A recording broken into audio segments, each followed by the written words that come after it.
महाराज जी के आज के विशेषांक में रक्षा सूत्र परिवार के सभी सदस्यों का हार्दिक स्वागत है। बाबा जी के भक्तों को राम राम।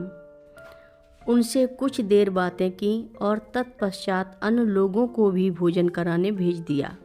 इस समय भीषण गर्मी थी, सभी पसीने से तर थे, किंतु बाबा जी अपने बिस्तर पर ऐसे लेटे थे जैसे गर्मी उन्हें छू तक न गई हो।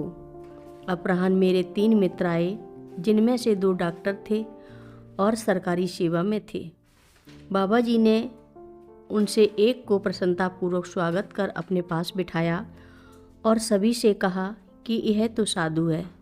दूसरे जो डॉक्टर थे उनसे पूछा कि वह यहाँ क्यों आए हैं और उन्हें वापस जाकर पैसा पैदा करने को कहा। डॉक्टर के लिए यह स्वीकार करना कठिन था, किंतु बाबा जी ने उनकी मनोवृत्ति के अनुरूप ही कहा था। उन्होंने तीसरे व्यक्ति की ओर ध्यान ही नहीं दिया और वे दोनों निराश होकर वापस चले गए।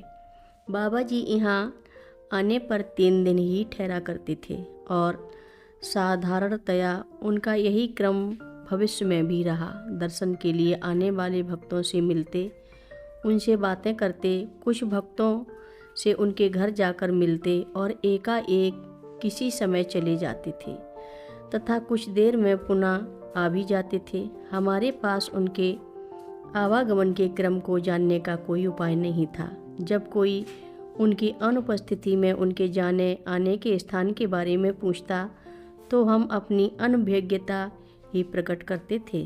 कुछ लोग यह भी समझते थे कि हम उनके जाने आने के स्थान की जानकारी छिपाना चाहते हैं। मेरे विरुद्ध कुछ लोगों का यह आरोप सदैव ही रहा और आज भी है। बहुत से लोगों ने सुन रखा था कि बाबा जी एक महान संत हैं, अतः लोग उनसे मिलना और उनके विषय में जानना चाहते थे। बाबा जी की कुछ बातें बड़ी ही अद्भुत थीं। बाबा जी कभी कभी एक साधारण गृहस्थ की भांति आचरण करते थे। उनके इस प्रकार के व्यवहार से कुछ लोग निराश भी हो जाते थे। वह साधारण लोगों से भी परिवार के उनके काम अथवा व्यापार संबंधी सभी सांसारिक विषयों पर बातचीत भी करते थे। भगवत भक्ति या भजन भाव की बातें नहीं करते थे। लोगों की कल्पना के अनुसार साधु को भगवा वस्त्र में जटाजूट बढ़ाए हुए अथवा अन्य रूपों में होना चाहिए था, किंतु बाबा जी ऐसे नहीं थे और इसलिए वे वास्तविक साधु नहीं लगते थे।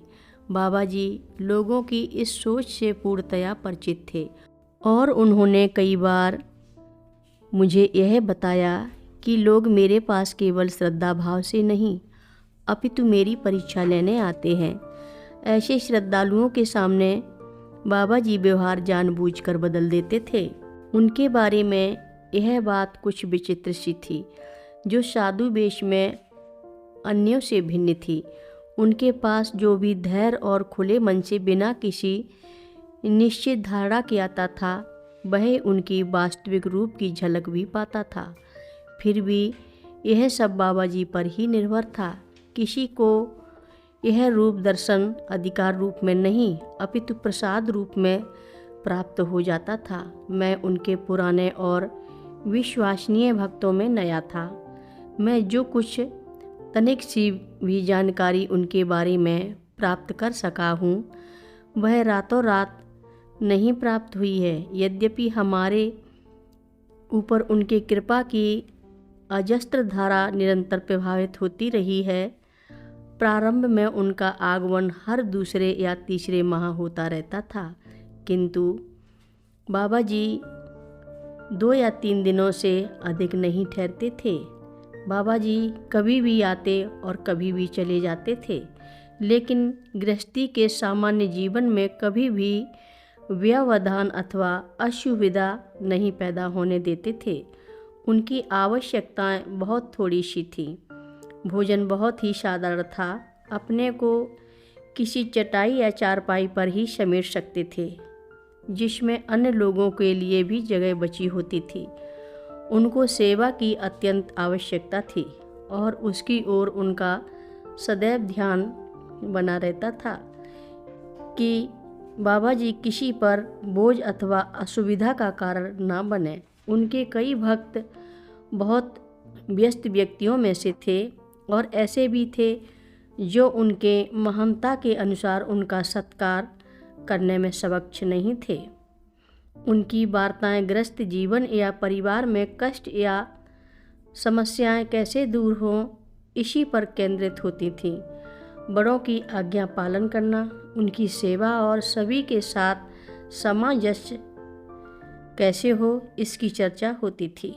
सबसे बड़े का विशेष उत्तरदायित्व परिवार के सभी सदस्यों की आवश्यकताओं के पूरे करने का ही था। यही वह माँ और मौसी को यहाँ रहने पर समझाया करते थे। वे भी बाबा जी से घर की सारी समस्याओं का समाधान उसी प्रकार चाहती थीं जैसे बाबा जी ही उनके परिवार के मुखिया हों। कथा लंबी है, आगे की कथा सभी भक्तों को अगले भाग में सुनाएंगे। हर रोज़ महाराज जी की कथाएं सुनने के लिए सभी भक्तों का धन्यवाद। सभी भक्त रक्षा सूत्र चैनल को सब्सक्राइब करें, शेयर करें और लाइक करें। घंटी बजाना ना भूलें। कमेंट बॉक्स में लिख भेजें, जय नीव करोरी बाबा जी महाराज। सभी भक्त मिलकर बोलो, नीव करोरी बाबा जी महाराज की जय जय बोलो। सिद्धि माता की जय जय बोलो। जय श्री राम बोलो।